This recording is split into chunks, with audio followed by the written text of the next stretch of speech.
Good evening मेरे प्यारे दोस्तों।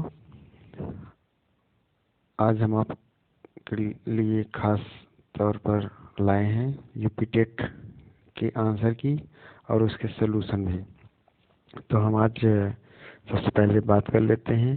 सभी को अगर मैथ बाकी सब्जेक्ट में, ईवीएस बाकी और सभी सब्जेक्ट में अगर कोई दिक्कत है तो सभी हम कमेंट बॉक्स में कमेंट करके हमसे क्वेश्चन आंसर का बात कर सकते हैं। फिलहाल मैं अभी इस समय स्टार्ट करना चाह रहा हूँ आप सभी के आंसर मैथ का। तो आज जैसा कि अगर हम देखें तो अगर यहाँ पर जैसे पहला अगर देखा जाए तो 20 सेट क्वेश्चन सीरीज है और इस 20 सेट का क्वेश्चन सीरीज का हम आंसर देना स्टार्ट करते हैं और सभी लोग ध्यान से समझें और उसके आंसर भी डिस्कस करेंगे। क्योंकि मेरे प्यारे दोस्तों अगर देखा जाए तो सभी लोग के लिए क्वेश्चन रिपीट होते हैं और क्वेश्चन रिपीट हो या ना हो उसके साथ साथ एक बार हम सॉल्यूशन को देखते हैं डिटेल में तो हमारे दिमाग में कहीं न कहीं ये बात रहती है कि आंसर को दोबारा जब कभी देना होता है उस क्वेश्चन का आंसर तो हम आराम से दे सकते हैं। इसलिए सही तरीके से यूपी टेट हो या चाहे सी टेट हो, दोनों के लिए एक बहुत खास महत्वपूर्ण बात हम बताना चाहते हैं कि सी टेट जो है इसके जो है इसको डिटेल में आपको नॉलेज होना चाहिए। बट यूपी टेट के डिटेल में नॉलेज के साथ साथ आपको ऑब्जेक्टिव पेपर जो होता है वो पॉइंट बाय पॉइंट होता है। वहाँ पर ऑब्जेक्टिव पेपर होने के साथ साथ आपको उसके बारे में डिटेल में नॉलेज होना बहुत ज़रूरी है। क्योंकि सारे ऑप्शन सीडीपी वहाँ पर 50% आता है। 150 क्वेश्चन में से 50% आपका सीडीपी होता है। सीडीपी मीन्स मैथ हो चाहे अदर सब्जेक्ट हो, सब में 50% आपका सीडीपी होगा, चाइल्ड डेवलपमेंट पेडागोजी। सो ज़्यादा समय वेस्ट न करते हुए हम यहाँ पर अगर देखा जाए तो यहाँ पर आप देखिए, यहाँ पर दो चीज़ें और लिखी गई हैं कि सभी का कुछ इंस्ट्रक्शन जो होता है हम लोग को समझ लेना चाहिए। सी टेट में हमको नेगेटिव मार्किंग नहीं होता है, बट यहाँ पर देखा जाए तो अगर इसमें हम पढ़ें, अगर डिटेल में पढ़ा जाए तो ओएमआर को हमको पहले पढ़ लेना चाहिए।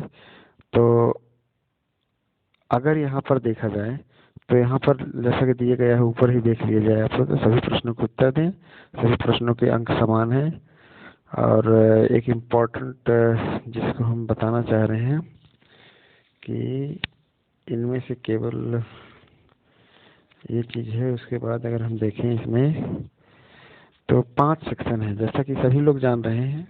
ये सब इसमें ज़्यादा टाइम वेस्ट न करना हमारे ख्याल से सही होगा। कि एक देखा जाए तो बाल विकास एवं शिक्षण विधि, जिसे child development and teaching method कहते हैं, 30 क्वेश्चन होते हैं। हिंदी, इंग्लिश इंग्लिश जो थर्ड भाग है इसमें से ऑप्शनल है। इंग्लिश, उर्दू, संस्कृत, इसमें से कोई भी आप एक चूज कर सकते हो। तो हम आज जो है, और चौथा भाग गणित है। नेक्स्ट देखा जाए पर्यावरण अध्ययन है। तो हम यहाँ पर अगर देखा जाए तो हम आज दो टॉपिक को डिस्कस करना चाहेंगे और उसको डिटेल आपको बताना चाहेंगे। तो जैसा कि अगर देखा जाए कि यहाँ पर दिख रहा गणित और पर्यावरण अध्ययन, 91 से 150 के बीच में, 91 से 120 के बीच में गणित है। सेकंड पर्यावरण अध्ययन जिसे एनवायरमेंटल स्टडीज कहते हैं, ये 121 से 150 के बीच में है। तो हम सीधे हम क्वेश्चन पेपर में चलते हैं जो कि आपको आज डिस्कस करने के लिए हम बात कर रहे हैं, जिसलिए हम अपना वीडियो बना रहे हैं। वीडियो के साथ साथ मैं एक और सजेशन देना चाहता हूँ कि इस वीडियो को लाइक और शेयर सब्सक्राइब कर लीजिए, जिससे कि नेक्स्ट वीडियो हम सीटेट के आंसर की के हम ले आना चाह रहे हैं विथ डेट वाइज। और कोशिश करें मेरे प्यारे दोस्तों कि जो है आप क्वेश्चन हमने पिछले वीडियो में आपको कैसे सीटेट का आंसर की डाउनलोड करना है उसको मैं डिस्कस किया था। तो आप लोग वैसे तो मैं डेट वाइज डाउनलोड करके ऑलरेडी भेजूंगा, लेकिन जिनको कोई दिक्कत है, जिनको कुछ क्वेश्चन क्वेरी है, तो हम डायरेक्टली क्वेश्चन पेपर भेज कर हमसे या भेज देंगे, तो हम डेट वाइज हम कोशिश करके हम आंसर की आपको एग्जैक्ट, हमारे सारे सेक्शन के सभी टीचर अलग अलग एक्सपर्ट हैं, तो उसके अकॉर्डिंग हमको आंसर जो है आपको मिलेगा। और उसका आंसर मोस्ट प्रोबेबली मेरे ख्याल से लास्ट कई ईयर से अलग अलग कोचिंग इंस्टीट्यूट में पढ़ा रहे हैं टीचर जो, और एक्सपर्ट भी हैं उसके सब्जेक्ट के। तो आंसर जो मोस्टली जो है बहुत 1-2 नंबर का फ़र्क आता है, अदरवाइज तो ऐसे भी नहीं आता। तो हम फिलहाल स्टार्ट करते हैं अपने जो मेन पॉइंट पे आते हैं, मैथ क्वेश्चन पेपर। ठीक मेरे प्यारे दोस्तों, तो हम सीधे सीधे आ जा रहे हैं अपने मैथ के सेक्शन पर। तो ये हम आ चुके हैं मैथ के सेक्शन पर। तो सभी लोगों से रिक्वेस्ट है कि यहाँ पर जो है सबसे 91 क्वेश्चन का पहला क्वेश्चन देखते हैं। और इस क्वेश्चन में हम एक बात और समझना चाहते हैं कि जैसे कि हम इस समय जो बुकलेट का आंसर बुकलेट नंबर बी है उसका डिस्कशन कर रहे हैं, लेकिन मेरे प्यारे दोस्तों सबसे इम्पोर्टेंट बात यह है कि ए बी सी या इसके अलावा कोई बुकलेट जैसे है तो उसके ऑप्शन सफल कर दिए गए हैं। तो हम यहाँ पर आंसर को तो टिक करेंगे ही करेंगे, उसके साथ साथ उसके जो ऑप्शन है उसमें उसको भी समझेंगे कि वो कौन सा आंसर है इसका, ताकि मैं दूसरे सेक्शन के जो जैसे ए सीट के ए बुकलेट का क्वेश्चन अगर क्वेश्चन किसी को मिला हो तो वो भी देख ले आंसर कैसे होता है। ठीक है, तो सबसे पहले हम 91 क्वेश्चन देखते हैं। 91 क्वेश्चन में अगर देखा जाए तो ऐसा बोला गया है कि इंग्लिश और हिंदी दोनों में है, तो हम बोथ लैंग्वेज बाईलैंग्वेज हम इसका एक्सप्लेनेशन करेंगे। तो ट्रायंगल ए बी सी के मध्य बिंदु क्रमशः डी ई एफ है, ज्ञात कीजिए निम्न में से कौन सा कथन सत्य है। तो आप जैसा कि यहाँ पर देखिए एक ट्रायंगल है, इस ट्रायंगल का ए बी सी इसको मैं 4 भागों में डिवाइड किया हूँ। तो नीचे यहाँ पर दिया गया है जैसा कि 4 भागों में अगर डिवाइड किया गया है तो बड़े वाले का क्षेत्रफल जो होगा उसमें से किसी एक भाग का क्षेत्रफल इन्होंने पूछा, जैसा कि डी ई एफ देखा गया है यहाँ पे। तो 4 भाग करके उसका एक भाग लेना, तो कितना होगा 1/4 होगा। ठीक है, सीधे सीधे मतलब हम एक ऑब्जर्वेशन करने जा रहे हैं, ऑब्जर्व करके हम इसको आंसर भी दे सकते हैं कि जैसे कि बड़े ट्रायंगल के अगर हम उसके चौथाई भाग ले रहे हैं, 4 भाग किया गया जैसे कि आप देख रहे हैं 4 ट्रायंगल है और चारों ट्रायंगल का मैं एक भाग की बात पूछ रहा हूँ, उसका क्षेत्रफल पूछ रहा हूँ। तो यहाँ पर सीधे सीधे हो जाएगा क्या, डी ई एफ का क्षेत्रफल जो होगा 1/4 था ट्रायंगल ए बी सी। तो option number B right, option number 4 is right answer. तो अगर देखा जाए तो यहाँ पर इसका 4 नंबर ऑप्शन जो है इसका सही है, चौथा क्वेश्चन। ठीक, नेक्स्ट क्वेश्चन पे हम आते हैं, क्वेश्चन नंबर 92। यदि किसी दिए गए आंकड़े के समांतर माध्य ए, ज्यामितीय माध्य जी तथा हरात्मक माध्य एच है हो, तो if the arithmetic mean of the given data is a, geometric mean g and harmonic mean h, then which of the option is correct? So exactly fourth number answer is correct. Arithmetic mean is greater than harmonic mean. Less 1 minute. Okay, arithmetic mean is greater than geometric mean and geometric mean is greater than harmonic mean. So its answer is 2. 2 is right answer. Okay, so next question is 93। ये दो संख्याओं के अंतर तथा गुणनफल क्रमशः 5 तथा 36 है। 5 तथा 36 हो तो उनके व्युत्क्रमों का अनुपात।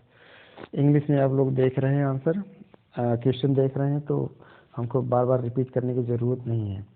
तो यहाँ पर हम सॉल्यूशन कैसे जानते हैं, डायरेक्टली हम आंसर कैसे दे दें। वैसे तो इसका आंसर बहुत अच्छा है, देने का कोई डिटेल में तो बहुत अच्छा तरीका है, लेकिन यहाँ पर हम डायरेक्टली आंसर पे ही डिस्कस कर रहे हैं, तो ज़्यादा हम इसमें टाइम वेस्ट नहीं करेंगे। फिलहाल इस पर हेल्प हिंट आपको ज़रूर देंगे कैसे आपको लगाना चाहिए। तो जैसा कि आप देख रहे हैं, दो संख्याओं का अंतर, अंतर means x minus y equal to 5। और दूसरा देखा जाए और गुणनफल means x into y equal to 36। ठीक, तो हम ऑप्शन को पिक करते हैं। जैसे 1 और 5 अंतर अगर होगा तो देखा जाए तो एक मान लीजिए, अगर पहले से हम स्टार्ट करते हैं फर्स्ट और सेकंड नंबर अगर होगा तो 6 होगा, तभी तो अंतर 5 आएगा। तो इन दोनों का मल्टीप्लिकेशन 36 किसी हाल में नहीं होगा। इस तरीके से हम 2-3 option hit and trial method इसे बोलते हैं। इस मेथड के अकॉर्डिंग हम चलते हैं। 2 7 होगा, 7 7 गुणे 2 14 आएगा। 3 दूसरा 3 के रेस्पेक्ट में जो दूसरी संख्या होगी, अगर अंतर 5 होना है तो 3 5 8, तो 8 एक संख्या होगा, दूसरा संख्या अगर मान लीजिए 3 होता है तो 8 तारीख 24 हुआ, 36 नहीं आया अभी। दूसरा ऑप्शन लेते हैं 4, 4 5 जोड़ देते 9 हो जाएगा। और 9 और 4 का अगर देखा जाए, यहाँ पर 9 और 4 का मल्टीप्लिकेशन 36 आ रहा है। तो यहाँ पर सबसे एक इम्पॉर्टेंट बात है, अगर हमको पता चल गया कि दोनों संख्या क्या हैं, तो दोनों संख्या क्या है, दोनों संख्या सभी के समझ में आ गया कि दोनों संख्या क्या है। एक संख्या 9 है, दूसरी संख्या 36 है। लेकिन अभी मेरे प्यारे दोस्तों, अगर किसी दिमाग में ये आ रहा हो कि यहाँ पर जो है 5/9, तो ऐसा नहीं है। तो यहाँ पर पूछा क्या जा रहा है, तो उनके व्युत्क्रमों का अंतर पूछा जा रहा है। तो हम देख लेते हैं व्युत्क्रम में, अगर 5 का व्युत्क्रम देखा जाए तो वहाँ पर 1/5 माइनस 1/9। ठीक, अब इसका अंतर का मतलब क्या है, घटा दिया गया। तो 9 माइनस 5/36।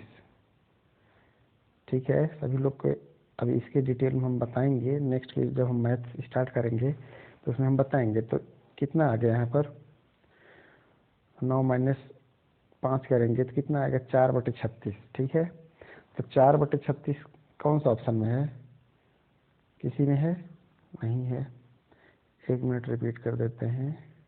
9 माइनस 1, 9 माइनस 1 4/36, 4 1 के 4, 4 9 36। ओके, 1 मिनट, इसका ऑप्शन आएगा 1 मिनट बेटा, सभी लोग 1 मिनट वेट करें। इसको ऑप्शन जैसा कि दिख रहा है यहाँ पे, इसको ऑप्शन नंबर 3 होगा। हम गलती कर गए, एक थोड़ा सा मैंने भूल गए। एक जो पहला ऑप्शन होगा 4, सॉरी इसका 4 था पहला नंबर, दूसरा नंबर था कितना, 9। हमने गलती से क्या लिखी, 1/5 लिख दिया, तो ये गलती थोड़ा हो गया है। थोड़ा सा आप लोग कोऑपरेट करिए। 9 माइनस 4 आएगा भाई, 9 का इधर मल्टीप्लाई होगा, 4 का इधर होगा, कितना, 9 1 के 9, 4 1 के 4, तो यहाँ कितना आ गया, 5/4 आएगा। ठीक, 5/4, ठीक, सॉरी 5/36। तो हम यहाँ पर सीधे सीधे ऑप्शन पे आ गए हैं। और ऑप्शन क्या है हमारा, ऑप्शन हमारा है 5/36। तो option number 3 is right answer. Third जिसने भी ये किया है, थर्ड बहुत एग्जैक्ट आंसर है। ठीक है, थोड़ा सा एक्सप्लेनेशन करने में थोड़ा देर हो गया बेटा, कोई दिक्कत नहीं, कोऑपरेट करिए। नेक्स्ट क्वेश्चन है हमारा, 20वीं सदी के स्वशिक्षित भारतीय गणितीय प्रतिभावान कौन थे। तो इसका सही आंसर इन्होंने जैसा कि लगाया भी है, और इसका सही आंसर क्या है, सभी लोग ध्यान दीजिए। सब इसका सही आंसर क्या है, श्रीनिवास रामानुजन। तो ये 1 is right answer, Srinivasa Ramanujam exact answer है। चलिए ठीक है, तो हम अगला ऑप्शन पे जाते हैं। 95 क्वेश्चन। किसी कमरे के चारों दीवारों का क्षेत्रफल 660 मीटर है तथा लंबाई उसकी चौड़ाई के दुगना है। यदि कमरे की ऊंचाई 11 मीटर है तो उसके छत का क्षेत्रफल क्या होगा। बिल्कुल, हम इस क्वेश्चन को देखते हैं। अगर कोई दीवार है, सपोज मान लीजिए हम एक यहाँ पर घर बना देते हैं, ठीक।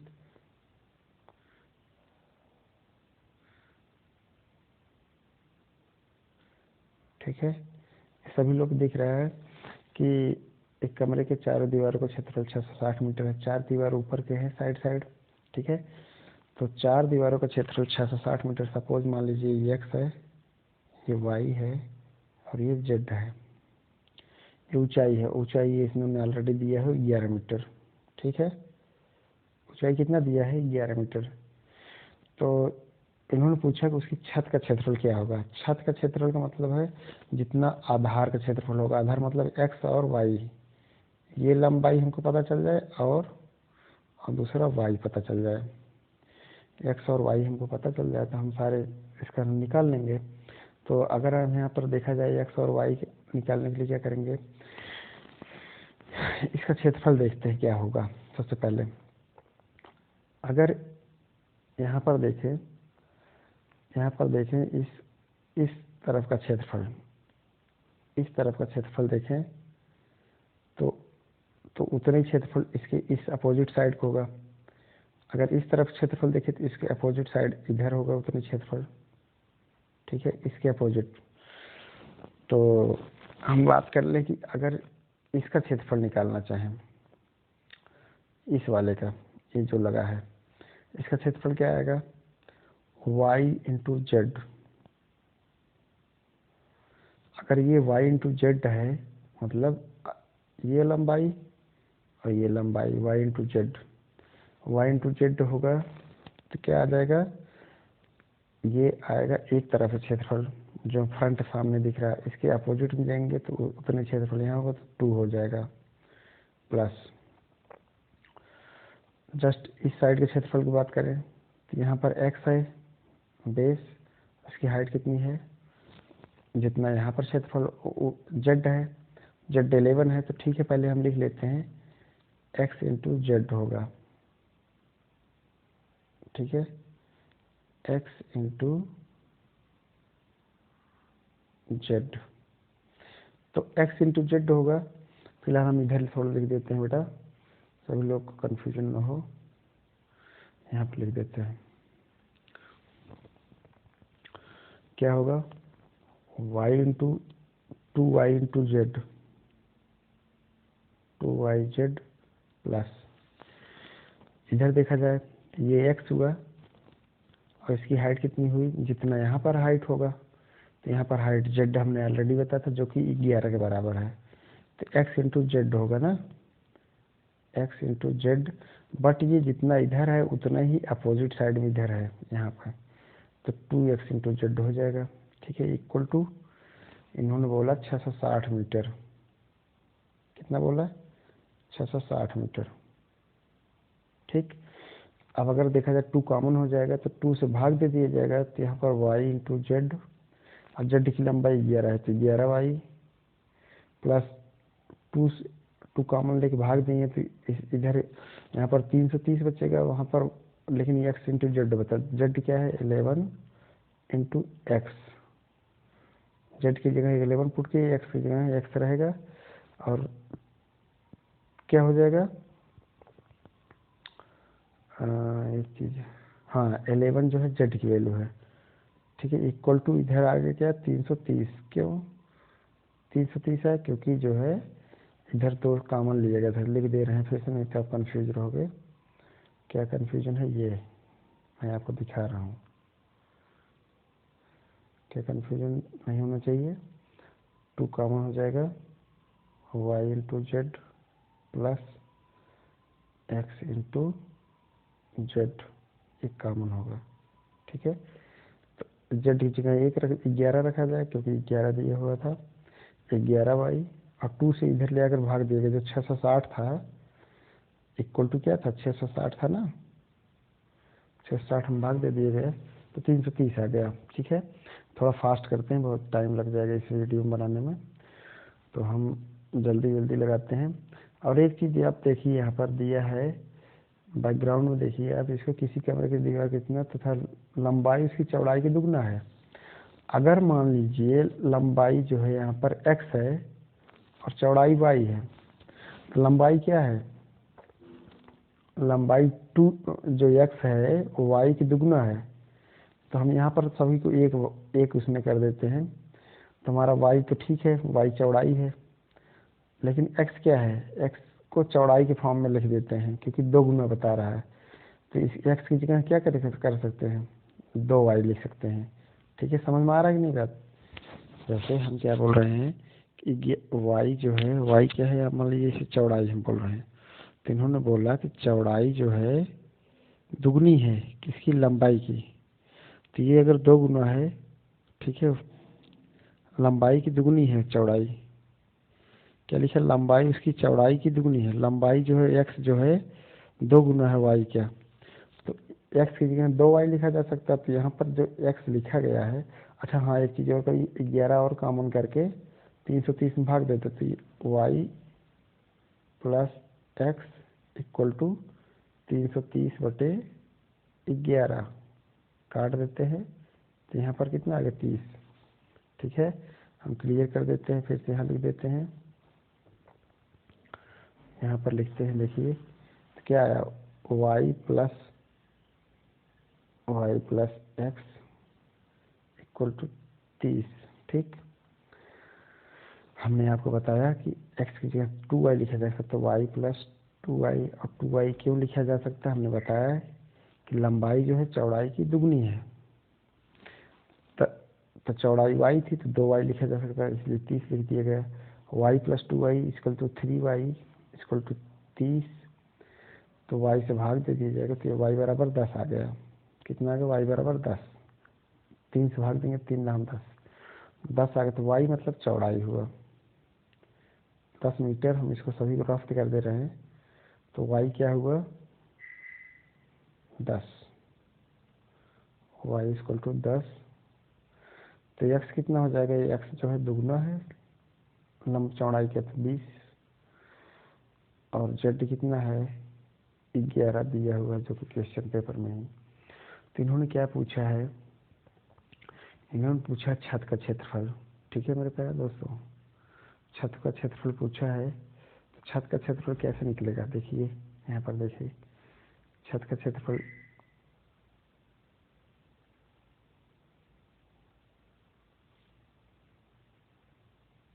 देखिए, छत का क्षेत्रफल मतलब क्या, हमने इसको x माना था, इसको y माना था, इसको z माना था, सभी को याद है।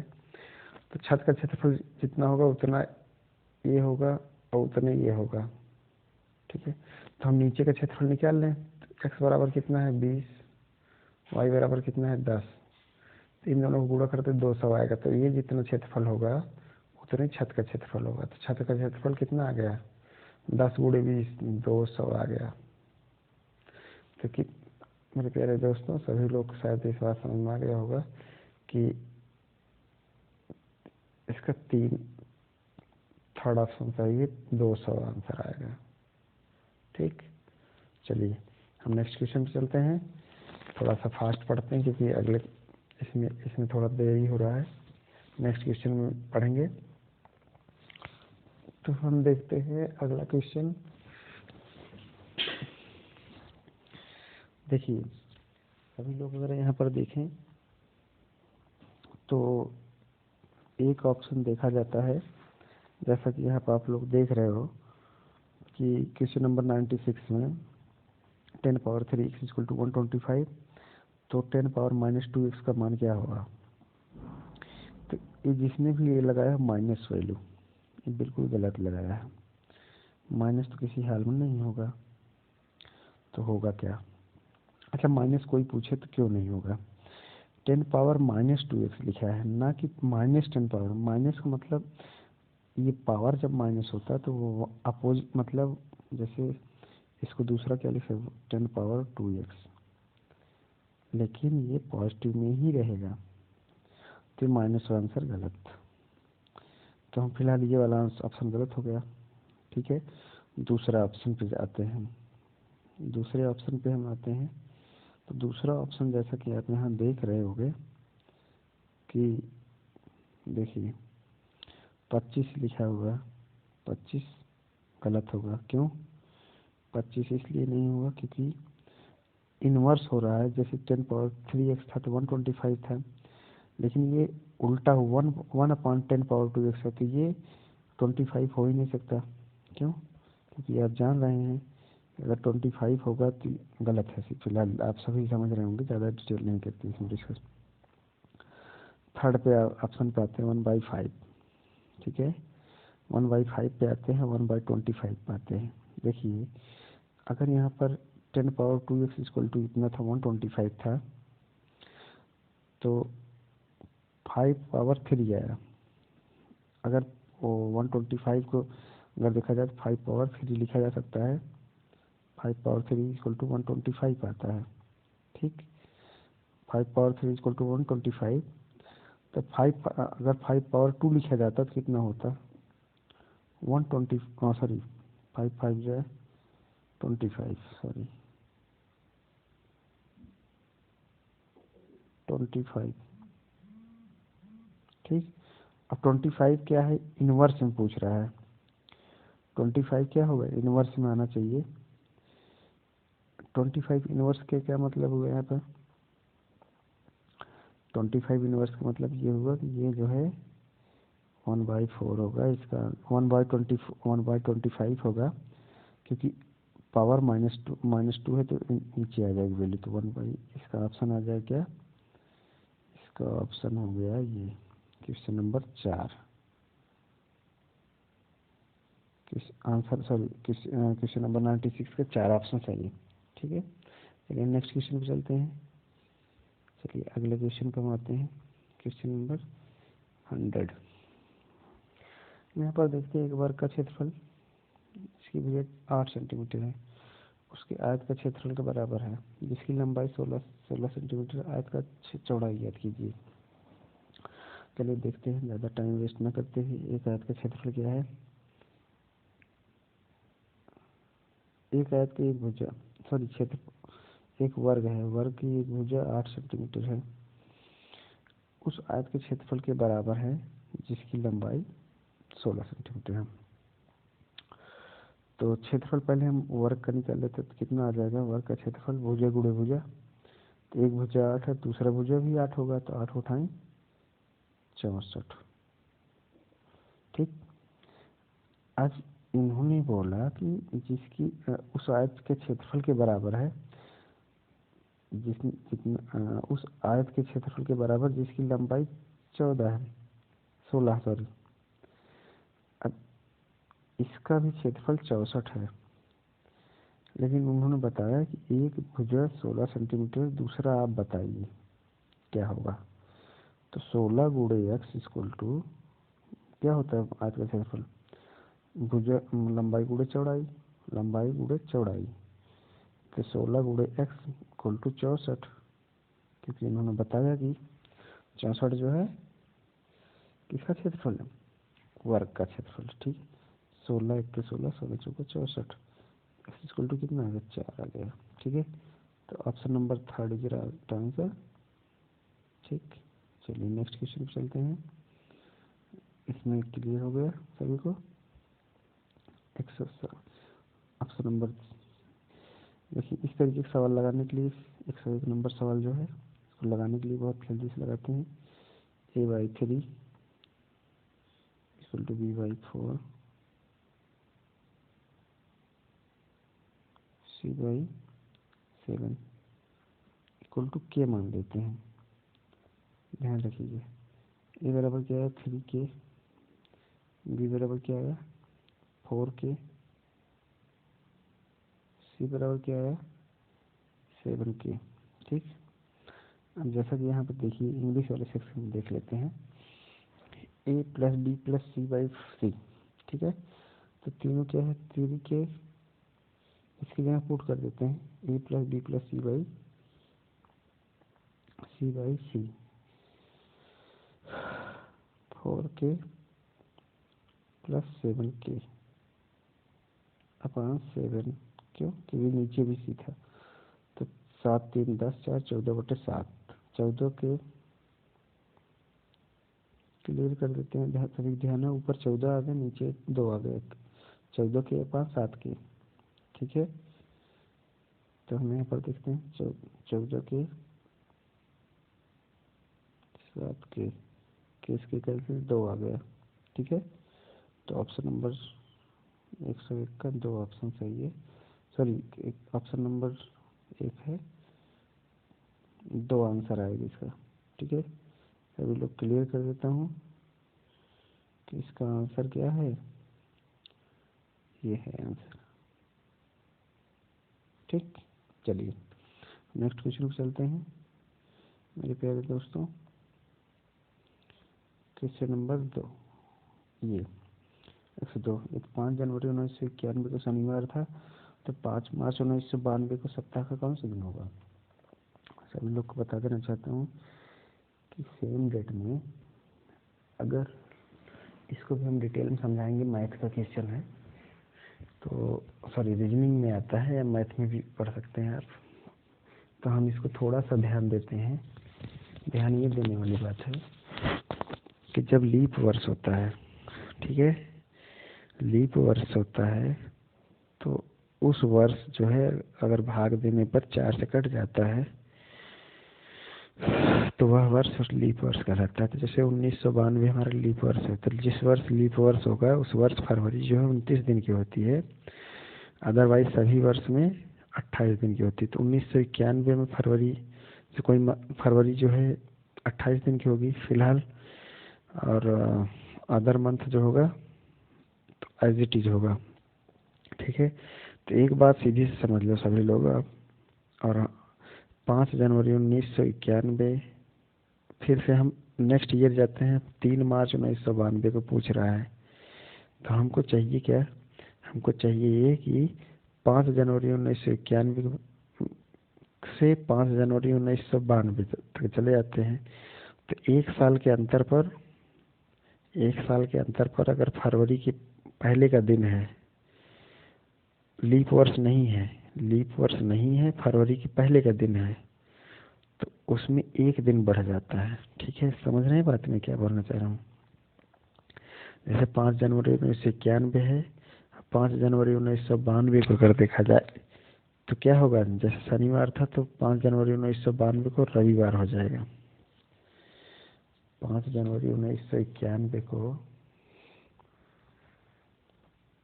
5 जनवरी 1991 है, शनिवार है, तो 5 जनवरी सेम डेट में 1992 को एक दिन बढ़ चुका रहेगा, शनिवार के बजाय रविवार हो चुका है। ठीक है, संडे का नहीं मतलब। लेकिन हमको चाहिए क्या? संडे तो 5 जनवरी 1992, सॉरी 5 जनवरी 1992 को क्या था, क्या हो जाएगा? संडे क्यों होगा? ये तो आपको मैंने बताया कि एक दिन बढ़ जाता है। ठीक है, अब हम चलते हैं आगे, 5 जनवरी से लेकर 3 मार्च तक डेट काउंट करते हैं। एक्चुअली ये सब ऑड डे से काउंट होता है। ऑड डे अभी आप लोग हम डिटेल में पढ़ाएंगे, सब्सक्राइब कर लीजिए आप लोग, ताकि मैं नेक्स्ट मैथ का क्वेश्चन जब पढ़ाना हो तो उसमें आप सभी लोग इसको समझ जाएं डिटेल में। नेक्स्ट क्वेश्चन में, नेक्स्ट जब पेपर देना हो तो उसमें दिक्कत ना आए। फिलहाल देखते हैं, थोड़ा सा जल्दी से बताना चाहेंगे हम। 5 जनवरी से हमें 3 मार्च तक कितना दिन होगा? तो 5 जनवरी से 31 जनवरी तक सेम 1992 में बात कर रहे हैं। 5 जनवरी से 5 जनवरी से 5 जनवरी से 5 जनवरी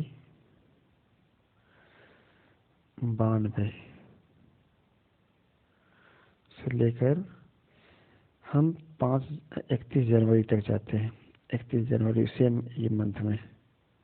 ठीक है, तो 5 जनवरी से 31 घटाएंगे तो कितना दिन आ गया, 26 दिन।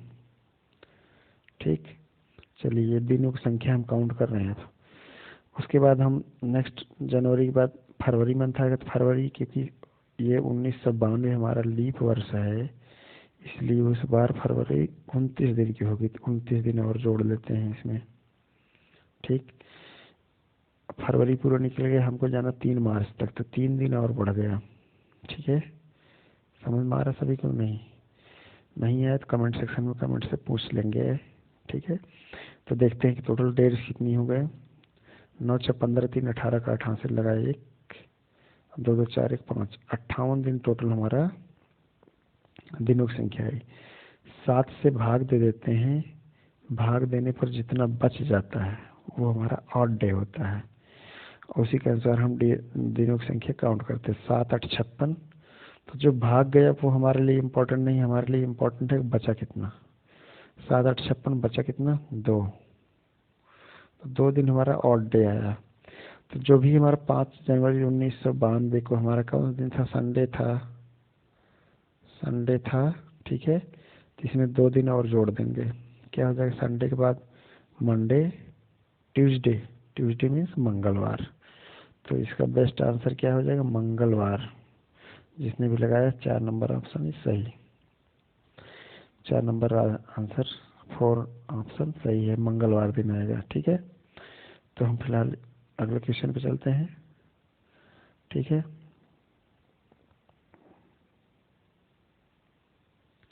चलिए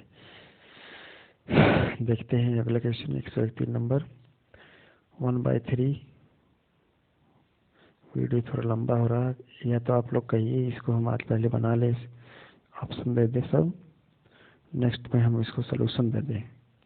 फिलहाल हम जल्दी से मैथ लगा लेते हैं, फिर ईवीएस देखते हैं, क्योंकि अभी इसमें ज़्यादा क्वेश्चन वीडियो लंबा हो रहा है। 1/3, अच्छा पावर हमने अभी कुछ देर पहले बताया, अगर घात जो है माइनस में है तो इसको उल्टा करके लिखा जाता है। ठीक है, इसको थोड़ा डिटेल में समझ लेते हैं, इसका मतलब क्या होता है। जैसे x पावर -1 है समझो, तो इसको क्या लिखेंगे, 1/x। ठीक है, अब दूसरे पे ऑप्शन चलते हैं। अब जैसे यहाँ पर 1/x पावर -1 हो गया, इसमें क्या करेंगे, पावर उलट जाएगा, लेकिन क्या होगा, x को ऊपर लिख दिए या 1 को नीचे ले आएगा, तब भी घात पॉजिटिव हो जाएगी। तो क्या हो जाएगा, x/1 पावर 1 लिखा जा सकता है इसको। ठीक है, तो वही चीज़ यहाँ पर हम करने जा रहे हैं कि जो संख्या अगर पावर में है तो बटे अगर है तो उसका रिवर्स हो जाता है। ठीक है, तो हम क्या करेंगे, क्लियर करके हम देखते हैं आगे। 1, देखिए वहाँ पर 3/1 1/3 लिखा है, तो इसको पावर माइनस करेंगे, 3/3 हो जाएगा। क्यों, क्योंकि पावर प्लस हो जाएगा जब हम उलट देंगे, 1/3 के 3 लिखेंगे, माइनस सिमिलरली 4/4/2। ठीक है, तो पहले इसको सॉल्व कर लेंगे, क्योंकि ये ब्रैकेट लगा हुआ है। ठीक है, फिर आगे भी चलेंगे। 3 3 9 3 27 माइनस 4 4 16, 16 माइनस 27 माइनस 16 11 आया। ठीक है, तो यहाँ तक की वैल्यू 11 आ गई, भागे आगे 1/4 पावर 3, 4 उलट जाएगा, 4/3 हो जाएगा। तो 4/3 कितना होता है, सभी लोग जान रहे होंगे, 4 4 16 चौको 64, कितना आ गया, 11/64। ठीक, तो 11/64 जो होगा हमारा सही करेक्ट आंसर है। तो देखते हैं नेक्स्ट क्वेश्चन, ये ऑप्शन सही है। ठीक है, 11/64 3। ठीक है, नेक्स्ट क्वेश्चन पे चलते हैं। चलिए देखिए, एक त्रिभुज की रचना करने के लिए संभव हो जाए। ठीक है, चलिए, एक त्रिभुज की रचना करने के लिए संभव हो जाए, to construct a triangle the possible sides are.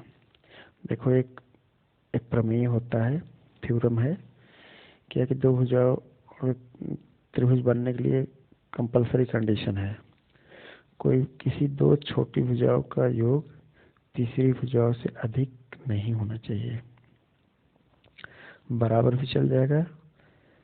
कहने का मतलब क्या है, दो भुजाओं का योग, जैसे सपोज मान लीजिए ट्रायंगल है, ठीक है, दो भुजाएं मान लीजिए छोटी हैं, एक्स और वाई छोटी है, तो या कोई भी दो भुजाएं जो छोटी हैं उनको उन दोनों का योग जैसे सपोज मान लीजिए एक्स और वाई छोटा है, एक्स और वाई छोटा है, इन दोनों का योग, एक्स और वाई छोटा है, तो जो तीसरी भुजा जेड है इससे क्या होना चाहिए, ये इससे ज्यादा आना चाहिए।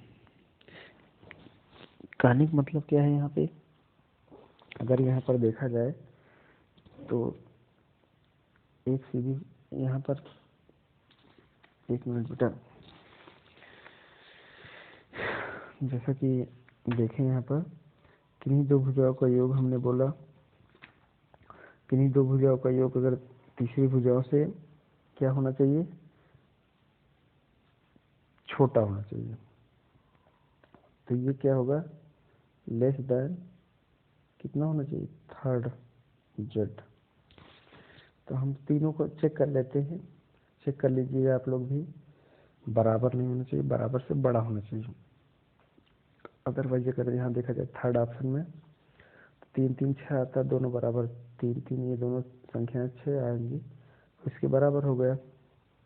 तो बराबर भी नहीं कंपल्सरी कंडीशन में आता है। इसका ऑप्शन है दूसरा नंबर ऑप्शन सही है। अगर देखा जाए छोटी संख्या 3.5 है, 5.3 है, इन दोनों को जोड़ा जाए तो 8.8 आ जाए। 8.8 क्या होगा, तीसरी भुजा से छोटी है, ठीक है, तीसरी भुजा 9.2 क्या है, छोटी है, तो यही ऑप्शन सही है। बढ़ना नहीं चाहिए, बढ़ जाएगा तो आपका ट्रायंगल बन ही नहीं पाएगा, ठीक है। तो ऑप्शन नंबर 2 ही राइट आंसर, ठीक है, ऑप्शन नंबर 2, ठीक। चलिए हम नेक्स्ट कुछ ऑप्शन पे चलते हैं। ओके, चलिए 105 में √3 घनमूल root cube root 4 fourth root of 5 को आरोही क्रम में, आरोही क्रम मीन्स असेंडिंग ऑर्डर, बढ़ते क्रम लिखना है, ठीक है। तो बढ़ते क्रम में लिखने के लिए हम अगर यहाँ पर देखते हैं तो बढ़ते क्रम में यहाँ पर लिखने के लिए सबसे पहले हमको सबसे छोटी संख्या खोजनी पड़ेगी। सबसे छोटी संख्या खोजने के लिए अगर हम देखें तो यहाँ पर डिटेल में हम बताते हैं आपको। देखिए 3/1/2 लिखा जा सकता है इसको, दूसरे वाले 4/1/3 लिखा जा सकता है, और तीसरे वाले जो 5/1/4 लिखा जा सकता है, ठीक है। 5/1/4 का मतलब होता है 1.49 आएगा। अब इसको हम मैथमेटिक सॉल्यूशन में बताएंगे, लेकिन अब यहाँ पर हम डायरेक्टली आपको बता दे रहे हैं क्योंकि टाइम तो बहुत बढ़ जा रहा है। 4/1/3, या आप डायरेक्टली हमसे कांटेक्ट कर मैसेज करिएगा तो हम डायरेक्टली आपको बता देंगे। और नेक्स्ट है 4/1/3, यह आएगा 1.58, ठीक। और 3/1/2 ये आप जान रहे हैं 1.732 आता है, ठीक है। सबसे छोटी संख्या क्या है, 5/1/4, 5। सबसे पहले छोटा इसमें किसमें है, तो सबसे पहले एक नंबर ऑप्शन जो है देखा जाए तो सही है, क्योंकि नेक्स्ट है 4/1/3, 1/3, ये भी सही है, √3, तो option number 1 is right answer, ठीक है। चलिए तो ये हम ऑप्शन नंबर 1 होगा, और ऑप्शन ये हमारा सही है 1, ठीक है। चलिए 106 नंबर देखते हैं क्वेश्चन। यदि किसी वस्तु का क्रय मूल्य उसके विक्रय मूल्य का 3/2 है तो लाभ या हानि है, किस प्रतिशत पूछ रहा है। देखा जाए cost price of an article is 3/2 of its selling price, then profit and loss percentage. चलिए देखते हैं इसको। Cost price CS short form लिख रहे हैं, कॉस्ट प्राइस CS मतलब क्रय मूल्य, कॉस्ट प्राइस मीन्स क्रय मूल्य, क्रय मूल्य। चलिए इसके लिए नहीं हो रहा, क्रय मूल्य। सेलिंग प्राइस, सेलिंग मतलब विक्रय, CSS, सेलिंग ST। ये क्या है? कॉस्ट प्राइस जो हो किसी का 3/2 ऑफ इट्स सेलिंग प्राइस, ठीक है। Cost price of an article is 3/2 of its selling price, ठीक है। सेलिंग प्राइस की क्या है? हाँ देखिए, cost price is, cost price क्या है? 3/2 ऑफ सेलिंग प्राइस, 3/2। इसका क्या है? 3/2 गुना है किसका? सेलिंग प्राइस का। तो cost price 3CS equal to 2SP। भाई इधर हो गया। आप ये बताइए, कोई सामान 3 रुपये सामान है, 2 रुपये में बेच दिए, तो आपका लॉस क्या होगा? 1 रुपीज़ का लॉस होगा। कितने में? 3 में। गुड़े 100 कितना आ गया? 33% आ गया। 3 से भाग दे दीजिए, 33.33 का हानि हुआ, ठीक है। ठीक है, तो ये कौन सा ऑप्शन है? ऑप्शन नंबर 2 करेक्ट है। ऑप्शन नंबर 2 करेक्ट है, ठीक है। चलिए 12, 10, 12 में से 12 से भाग देने पर शेषफल, ये आप कर लेंगे, भाग देने वाली बात है। भाग, इसका ऑप्शन 4 है, सही है, ठीक है। नेक्स्ट पेज पर हम आते हैं। नेक्स्ट पेज पर हम आते हैं, 1 मिनट।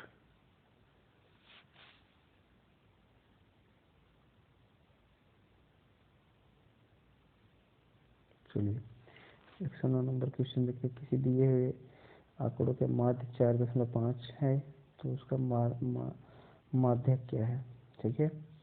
इसका ऑप्शन 1 राइट है, ऑप्शन नंबर 1 सही है, 5 आएगा ऑप्शन, सॉरी 5 नंबर आएगा, ऑप्शन नंबर 1 सही है, ठीक है। यहाँ पर टाइम थोड़ा कम है, नहीं तो मैं आपको बताऊँ डिटेल में। तो यहाँ पर दिखाते हैं, 1 मिनट आपको बता ही देते हैं। देखिए सबसे पहली चीज़ तो हम निकाल लेंगे कि x की जगह क्या आएगा। अगर किसी आंकड़े का माध्य 4.5 है तो उसका माध्य क्या होगा। अभी पूरी संख्या जो है हम जोड़ देते हैं। पूरी संख्या इसमें 10 है, टोटल संख्या कितनी है? 10। अगर माध्य 4.5 है तो 4.5 गुणे 10 अगर कर देंगे तो ये 45 आ जाएगा। कहने का मतलब इन संख्याओं का योग 45 आना चाहिए। तो ये संख्या जोड़ेंगे हम, आप भी जोड़िएगा, तो 42 प्लस एक्स जो इसमें बीच में लिखा है equal to 45, x equal to कितना आ गया? 3। तो इसका मतलब ये क्या है? एक्स की जगह 3 आया, ठीक। चलिए तो एक्स की जगह 3 आया, तो हम जो है देखते हैं, एक्स की जगह 3 आ गया, ठीक। अब हम देखते हैं इसको, अगर माध्यक निकालना है तो उसका तरीका मैं थोड़ा शॉर्ट में बता देता हूँ।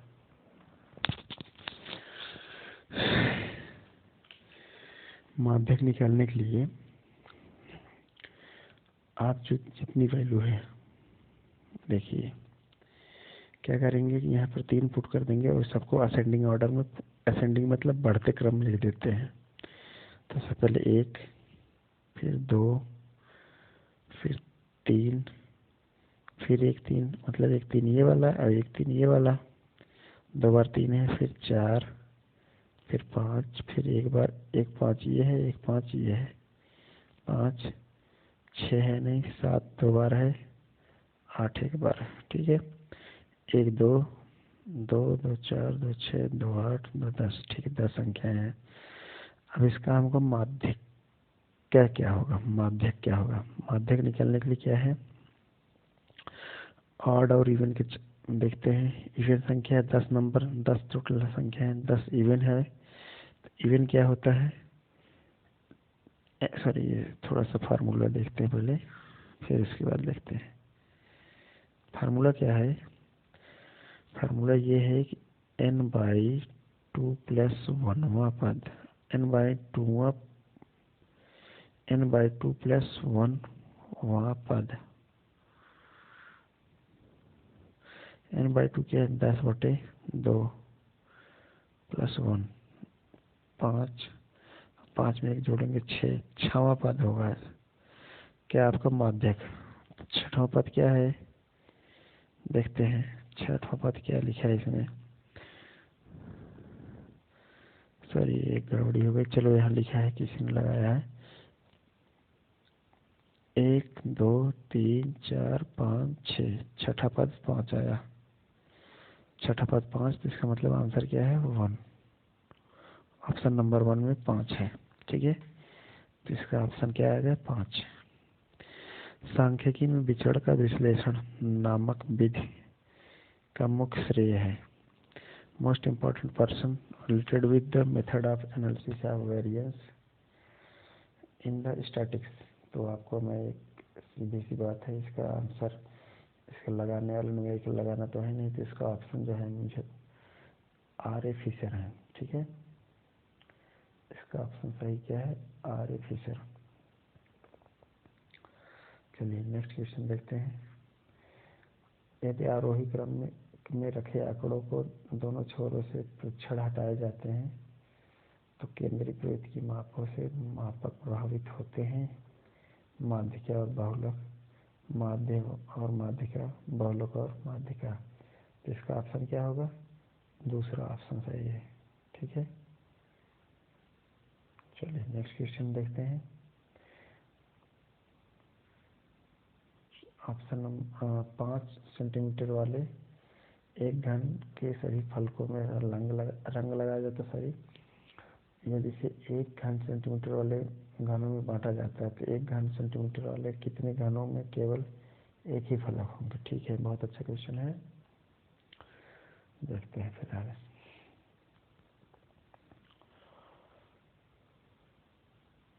ठीक है, एक घन मैंने बनाया,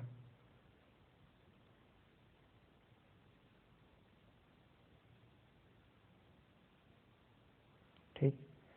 अब इसमें अगर आप देखा जाए तो यहाँ पर 5 रेखाएं बना दिया जाता है। ठीक, सिमिलरली यहाँ पर भी, यहाँ पर भी। ठीक, यहाँ पर अगर आप देखें, इन्होंने बोला कि जिसमें कितने घन होंगे जिसमें केवल एक फलक पर रंग लगा है, तो अगर इधर वाले किनारे देखा जाए तो सब पे रंग लगा होगा, सिमिलरली इसके बगल वाले किनारे पर रंग लगा होगा, तो ये दोनों किनारे, सब किनारे वाले छूट जाएंगे, कुल मिला के यह सीधी बात। तो अंदर कितने बचे, किनारे किनारे 5 5, अंदर कितने बचे, 1 2 3 4 5 6 7 8 9, तो इसके बीचों बीच जो है 9, कितने स्क्वायर हैं 9 घनों पर क्या है, ऐसे हैं जिसके ऊपर केवल एक कलर लगा है, जो सेंटर पे है, यही इतने, टोटल 9 है। तो कितने फलक हैं टोटल, 6 है, तो 9 6 54, तो 4 number option is right answer. 54 फलकों पर हमारा क्या होगा, सही समझ में आ गया होगा, आशा करता हूँ। नेक्स्ट क्वेश्चन देखते हैं। चलिए नेक्स्ट क्वेश्चन क्या है, पंचभुज के अंतःकोणों का योग ज्ञात कीजिए, find the sum of all interior angle. देखो इसका फार्मूला ये होता है n माइनस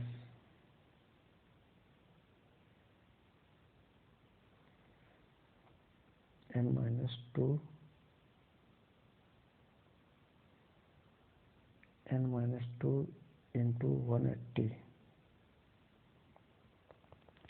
इनके नंबर ऑफ भुजाएं, तो पंचभुज है तो 5 भुजाएं हैं, 5 - 2 गुड़े 180, 5 - 2 3 आया, 18 - 3 54, 540 ऑप्शन आपका करेक्ट है। तो फिलहाल देखते हैं 540 ऑप्शन किसमें है, चौथे नंबर ऑप्शन में। ठीक है, चौथा नंबर सही करेक्ट आंसर, 4 ऑप्शन सही है। ठीक है, चलिए नेक्स्ट क्वेश्चन में देखते हैं। एक खंभे के 4/7 भाग कीचड़ में धंसा है। जब धंसे हुए भाग 1/3 भाग को बाहर खींचा जाता है तो पाया जाता है कि 8 मीटर माप का खंभा भी कीचड़ से में धंसा हुआ है, कीचड़ में है। खंभे की पूरी माप क्या होगी? चलिए देखते हैं।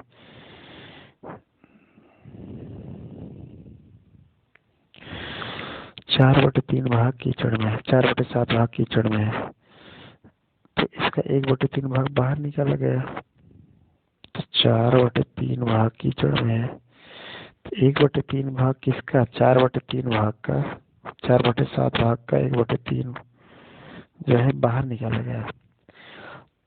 तो जो बचा हुआ है वो किसके बराबर है? 8 मीटर खंभा भी है। तो 4/3 भाग टोटल था, इसमें से ये भाग निकाला गया क्या? इसका 1/3। तो हमने 4/7 का 1/3 कर लिया, इस दोनों का घटा लेंगे तो हमको क्या मिल जाएगा? बचा हुआ भाग मिल जाएगा। तो बचा हुआ भाग कितना है? 8 मीटर के बराबर है। ठीक है, तो अगर हम इसको सही करने का तरीका क्या है, इसको भिन्न में हल करने के लिए, तो 3 से नीचे देखा जाए 27 आया, तो यहाँ पे 27 बराबर करना, 3 से यहाँ पर भी 3 से मल्टीप्लाई किए जाए, यहाँ पे भी 3 से मल्टीप्लाई किए जाए, सॉरी 4/7, सॉरी यहाँ पर है 7 से 21 नीचे आ गया, 4 से 12 आ गया, 12 माइनस नीचे 21 हो गया, यहाँ पर भी 21, यहाँ 12 - 4, 12 - 4 कितना होता है? कितना था? 8/12 - 4 8 कितना आ गया? 21 आ गया। 8/21 किसकी लंबाई के बराबर है? 8 मीटर लंबा है। 8/21 कितना है? 8 मीटर के बराबर है। तो 8/21 8 मीटर के बराबर है, इसका मतलब पूरी भुजा की लंबाई कितना है? इधर मल्टीप्लाई हो जाएगा, और ये 8 का आंसर यहाँ पर x आएगा। पूरा हम डिटेल में नहीं बता पा रहे हैं, टाइम लगेगा। x बराबर 21 मीटर आ गया। ठीक है, तो फिलहाल इसका ऑप्शन नंबर क्या है? 21 मीटर सही है। ठीक है, चलिए देखते हैं आगे।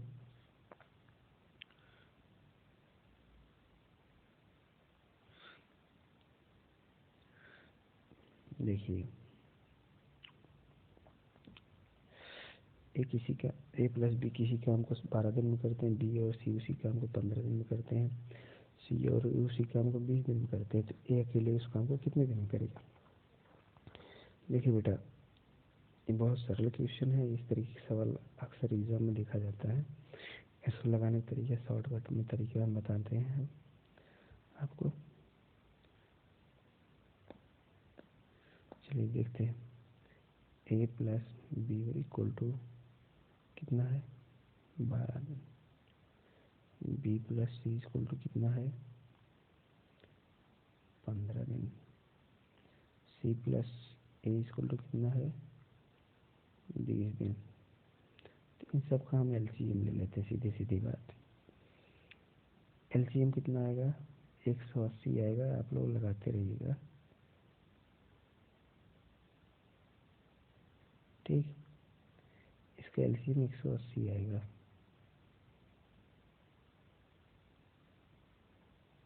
इसका एलसीएम कितना आएगा? 180। ठीक, अब हम इसको क्या करते हैं,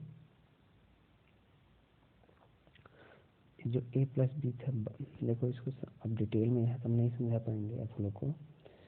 मैथ जब लेक्चर चलेगा तो उसमें हम बताएंगे आपको।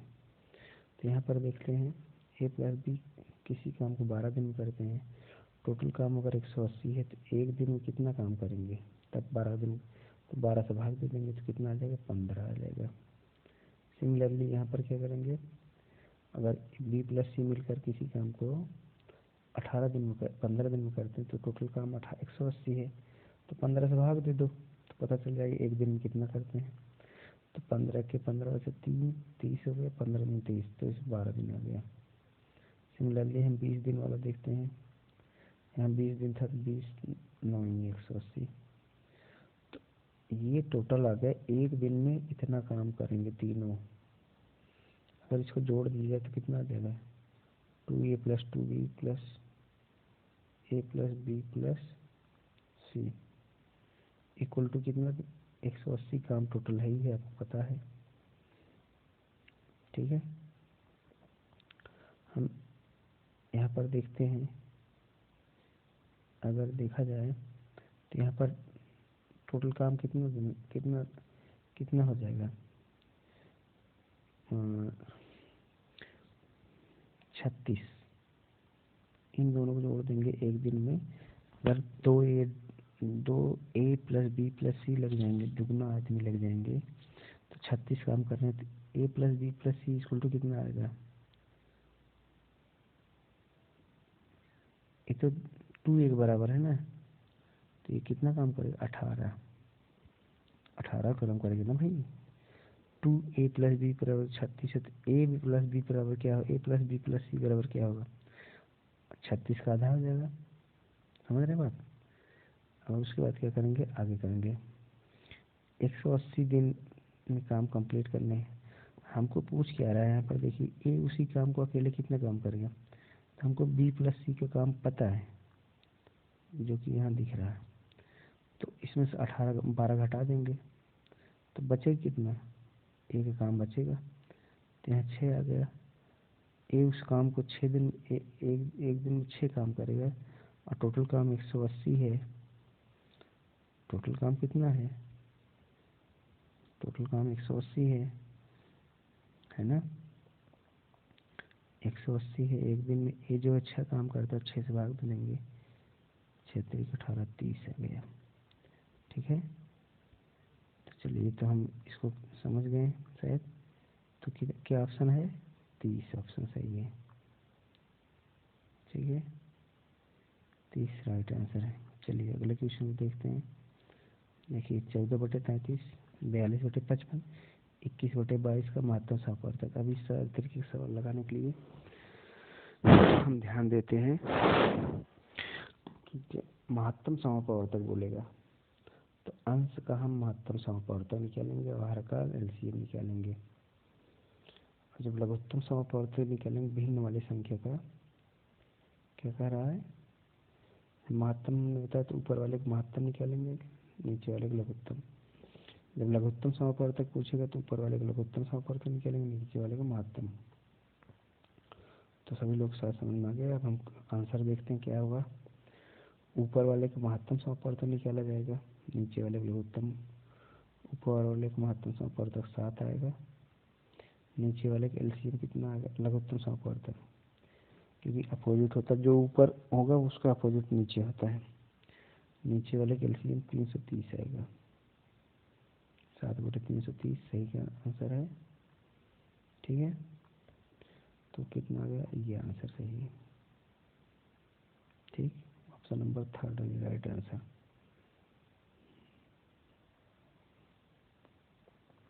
चलिए नेक्स्ट क्वेश्चन को देखते हैं। चलिए ये देखते हैं, 7 + 2√10 का वर्गमूल क्या होगा। वर्गमूल मतलब किस संख्या का ये दुगना है। ठीक है, किस संख्या का वर्गमूल है, इसका मतलब जिस संख्या के दुगना होगा उसी तो वर्गमूल होगा। तो हम देखते हैं, हिट एंड ट्रायल मेथड से देख लेते हैं। देखो आपको पता है a + b का होल स्क्वायर होता है, सभी लोग को पता होगा। a + b का होल स्क्वायर क्या आता है, a² + b² + 2abc, sorry 2ab। ठीक है, a² क्या होगा, 2। अच्छा, किसी संख्या का अंडर रूट रहता है, अगर उसी का स्क्वायर भी कर दिया जाता है तो अंडर रूट हट जाता है। नहीं पता है तो याद कर लीजिए इस चीज़ का, अंडर रूट अगर किसी का है तो उसी का स्क्वायर कर दिया जाए। जैसे अंडर रूट 2 है एक जगह क्या है √2, बी की जगह क्या है √5।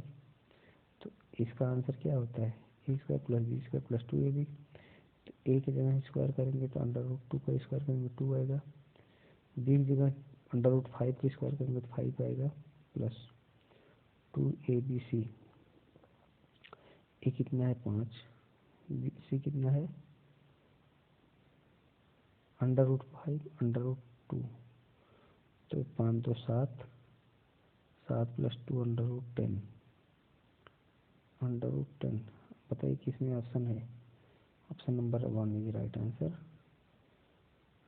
ठीक, ऑप्शन नंबर 1 ये सही है। ठीक है, नेक्स्ट क्वेश्चन भी देखते हैं। एक वर्ग और एक समबाहु त्रिभुज की एक भुजा उपनिष्ठ है, त्रिभुज की एक भुजा, एक त्रिभुज की एक भुजा का 4/3 सेंटीमीटर लंबी है, तो इस आकृति के पर में आप क्या कीजिए। ठीक है, बहुत अच्छा क्वेश्चन है। देखिए एक त्रिभुज है, ठीक है, तो ये भुजा काम है, लेकिन एक्चुअली में ये है नहीं, यहाँ पे दिख रहा है, ये कंबाइंड है, बस ये दिख रहा है यहाँ पर। एक्चुअली में आपका ट्रायंगल ये है मेन। ठीक है, ये कुछ नहीं है। तो अगर ये 4/3 है, 4/3 ये भी होगा, सही भुजा 4/3 है, 4/3 4/3 4/3, तीन सबका तीनों का एडिशन कितना होगा 12/3। चलिए आगे देखते हैं। ये 8/3 है, ठीक है, ये दोनों का एडिशन क्या होगा 8/3, कितना आ गया 20/3, 3 से भाग दो, 3 6 18, बचा कितना 2 बचा, 3 सही 2/3, कितना आ गया आंसर 3 सही 6 सही 2/3, ऑप्शन नंबर 3 है। ठीक, चलिए नेक्स्ट क्वेश्चन पे चलते हैं।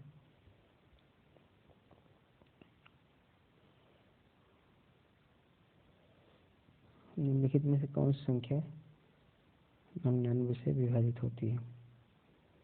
अच्छा इसका भी, अच्छा कोई संख्या 99 से विभाजित होने के लिए सबसे पहले 11 से भी कटेगी 9 से कटेगी। इस सभी को शायद पता है, जो संख्या 9 से कटेगी इसका मतलब 3 से कटेगी। 3 से कटने का नियम क्या है, संख्या के अंकों का योग अगर 3 से कट जाता है तो वो संख्या 3 से विभाजित हो जाएगी।